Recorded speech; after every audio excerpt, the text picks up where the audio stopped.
नमस्कार दोस्तों, स्वागत है आपका आपके अपने यूट्यूब चैनल अपनी कोचिंग पे। जैसा कि आप जानते हैं, आज है 20 जून 2023 और अभी एसएससी टेस्ट का एग्ज़ाम चल रहा है।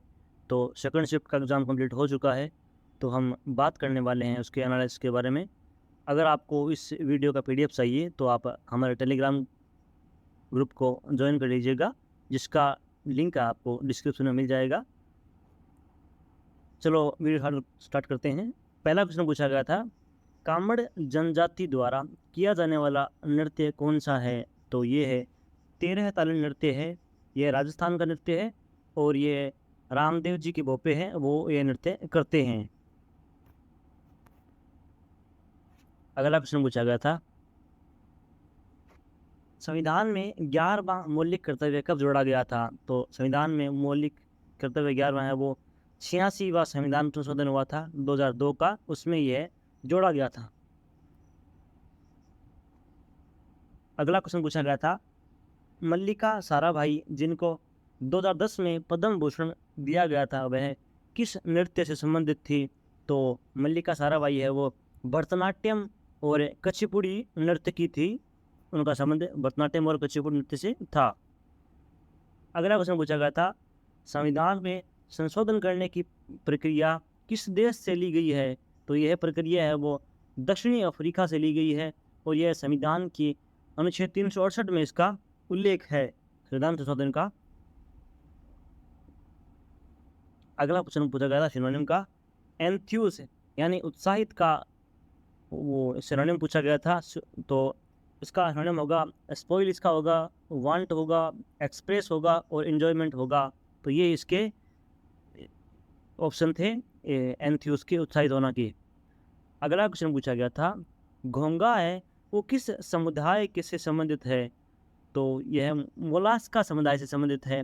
बात करें इसके बारे में तो घोंगा चूर्ण प्रावार समुदाय से संबंधित है। ऑर्थोपोडा के बाद चूर्ण प्रावार यानी मोलास्का दूसरी सबसे बड़ी अकशेरुकी पशु समुदाय है। वे सबसे बड़ी समुद्री प्रजाति है जो सभी समुद्री प्रजातियों के लगभग 23% हिस्से का निर्माण करते हैं।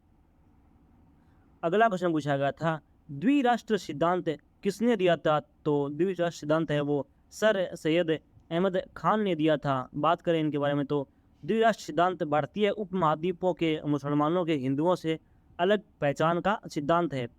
1857 का प्रथम स्वतंत्रता संग्राम के 10 साल बाद अलीगढ़ मुस्लिम विश्वविद्यालय के मुख्य संस्थापक सैयद अहमद खान ने हिंदी उर्दू विवाद के कारण 1867 में एक द्विराष्ट्र सिद्धांत को पेश किया था। तो इन्होंने 1867 में इसका सिद्धांत का पेश किया था। अगला क्वेश्चन पूछा गया था, ऐसा कौन सा राजा था जिसने शकों को हराकर किस राजा ने शासक ने विक्रमादित्य की उपाधि धारण की थी? तो इस शकों को हराकर वो चंद्रगुप्त द्वितीय ने विक्रमादित्य की उपाधि धारण की थी। बात करें इनके बारे में तो चंद्रगुप्त द्वितीय अथवा चंद्रगुप्त विक्रमादित्य, जिनका काल था 380 से 412 ईस्वी, गुप्त राजवंश का राजा था। समुद्रगुप्त का पुत्र चंद्रगुप्त द्वितीय समस्त गुप्त शासकों राजाओं में या सर्वाधिक शौर्य और वीरोचित गुणों से संपन्न था।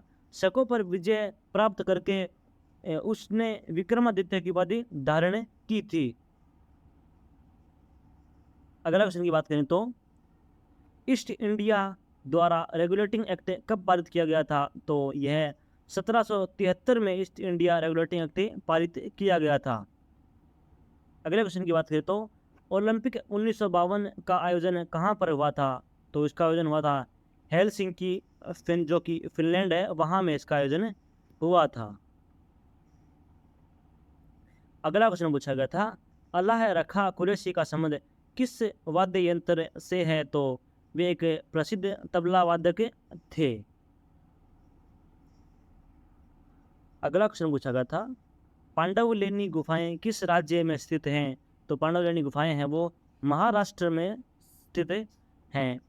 अगला क्वेश्चन पूछा गया था, मेटल के ऊपरी भाग और भूपर्पट्टी को क्या कहा जाता है? तो बात करें तो भूपर्पट्टी एवं मेटल का ऊपरी भाग मिलकर स्थलमंडल या लिथोस्फेयर कहलाते हैं।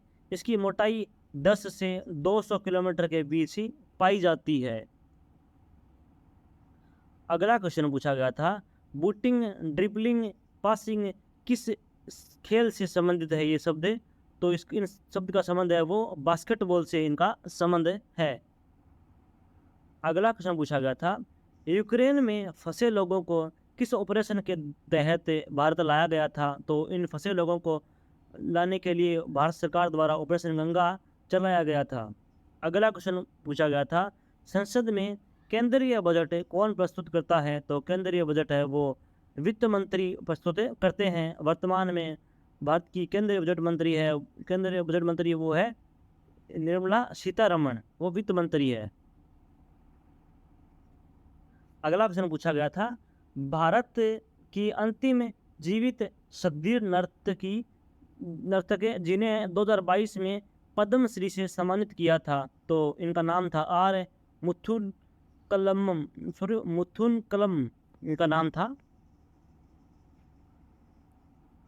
अगला क्वेश्चन पूछा गया था, 1820 के दशक में हेनरी लुई किस कॉलेज के अध्यक्ष थे? तो हेनरी लुई है वो 1820 में हिंदू कॉलेज के अध्यक्ष थे। अगला क्वेश्चन पूछा गया था, भारत की तट रेखा की लंबाई कितनी है? तो भारतीय तट रेखा की लंबाई है वो 7516.6 किलोमीटर इसकी लंबाई है। अगला क्वेश्चन पूछा गया था, इन दोनों क्वेश्चन में कन्फ्यूजन है, बता दीजिए आप कमेंट करके कि कौन सा क्वेश्चन पूछा गया था कि किस मुगल शासक के काल में मनसबदारी प्रणाली की शुरुआत हुई थी? तो यह मनसबदारी की शुरुआत है वो अकबर के काल में हुई थी। अगला क्वेश्चन है, मुगल काल में सैन्य व्यवस्था किस प्रणाली पर आधारित थी? तो ये सैन्य व्यवस्था है वो दशमलव प्रणाली पर आधारित थी। तो दोस्तों ये स्टूडेंट ने क्वेश्चन भेजा था, तो उसने बताया था कि सैन्य प्रणाली से कुछ क्वेश्चन पूछा गया था मुगल काल से। तो ये दोनों क्वेश्चन है, आप कमेंट करके बताइएगा इन दोनों में से कौन सा क्वेश्चन था वो राइट क्वेश्चन आपको पता है तो आप जरूर कमेंट हमें बताइएगा। अगर आपको वीडियो पसंद आया है तो वीडियो को लाइक, शेयर और हमारे चैनल को सब्सक्राइब जरूर कर लीजिएगा। इस वीडियो का PDF आपको हमारे टेलीग्राम ग्रुप पे मिल जाएगा, जिसका लिंक है वो आपके वीडियो के डिस्क्रिप्शन में मिल जाएगा। तो ऐसे ही हमारे चैनल पर सपोर्ट बनाए रखिएगा। थैंक यू दोस्तों।